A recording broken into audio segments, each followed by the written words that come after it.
Question number 8 इसमें कहता है कि सिद्ध कीजिए कि किसी समबाहु त्रिभुज का प्रत्येक कोण 60 डिग्री होता है। ठीक है, तो याद रखना ये प्रमेय भी है कि कोई भी समबाहु त्रिभुज इक्विलैटरल ट्रायंगल हो जिसकी तीनों भुजाएं बराबर हो तो उसका तीनों कोण भी आपस में बराबर होगा।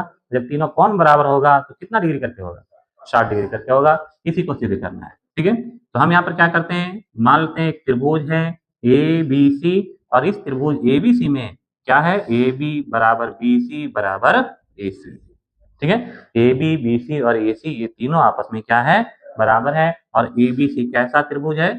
एक समबाहु त्रिभुज है। इसको हम मान लेते हैं, ये हमको दिया हुआ नहीं कि ए बी सी है, तो हम ए बी सी को मान लेते हैं एक समबाहु त्रिभुज है जिसमें ए बी बी सी और ए सी तीनों आपस में बराबर है।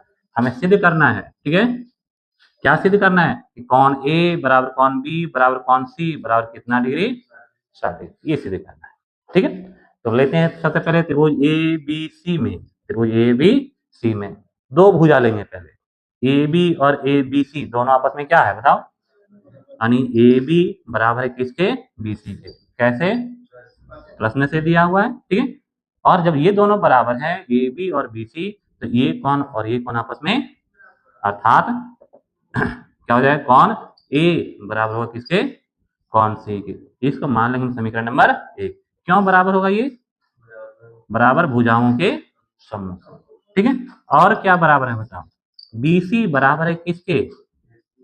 AC के। BC और AC ये दोनों भी आपस में क्या है, बराबर है। जब तीनों भुजा बराबर, इसका मतलब ये दोनों भी आपस में बराबर है। ठीक है, ये भी प्रश्न से। और जब ये दोनों भुजा बराबर है, इसके सामने वाला BC के सामने वाला ये कोण और AC इसके सामने वाला ये कोण, ये दोनों भी आपस में क्या हो जाएगा, बराबर होगा। यानी BC के सामने वाला कोण A और AC के सामने का कोण B, ये दोनों भी आपस में बराबर हो गया। इसको मान लें समीकरण 2। और ये भी दोनों क्यों बराबर हुआ बताओ? बराबर भुजाओं के सम्मुख। ठीक है, अब समीकरण 1 तथा 2 से क्या कह सकते हैं? समीकरण 1 में कहता है कि ये बराबर है C के, 2 कहता है कि ये बराबर है, इसका मतलब B और C भी आपस में, अर्थात ए बी सी ये तीनों कोण आपस में बराबर, यानी कोण ए बराबर है किसके? कोण बी बराबर है किसके? कोण सी के। इसको मान लेते हैं समीकरण नंबर 3। ठीक है, अब ये तीनों कोण आपस में क्या हो गया, बराबर हो गया। अब क्या लिखेंगे बताओ? कोण ए प्लस कोण बी प्लस कोण सी बराबर कितना डिग्री होना चाहिए? 180 डिग्री होना चाहिए। क्यों होना चाहिए?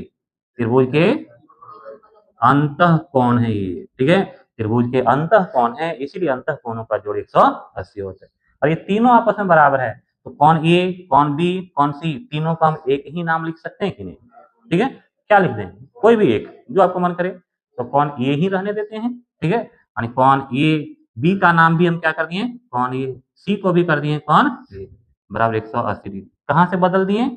समीकरण 3 से। समीकरण 3 में कहता है कि तीनों आपस में बराबर है, इसीलिए बी को भी ये कर दिए, सी को भी ये कर दिए। ये कितना हो जाएगा? ए कितना? 3 कोण ए इक्वल टू 180, इसलिए कोण ए बराबर कितना होगा? 180/3 इक्वल टू। अब कोण ए का मान आ गया 60 डिग्री। कोण ए बराबर है किसके? कोण बी के, इसका मान भी 60 और कोण सी का मान भी 60। इसके बाद नीचे लिख देना है समीकरण 3 से क्या हो जाएगा, कोण ए बराबर कोण बी बराबर कोण सी बराबर कितना डिग्री? 60 डिग्री। यानी याद रखना आपको, यदि आपको इक्विलैटरल ट्रायंगल दिया हुआ है, समबाहु त्रिभुज दिया हुआ हो, उसके तीनों कोण कितना डिग्री होंगे? 60 डिग्री।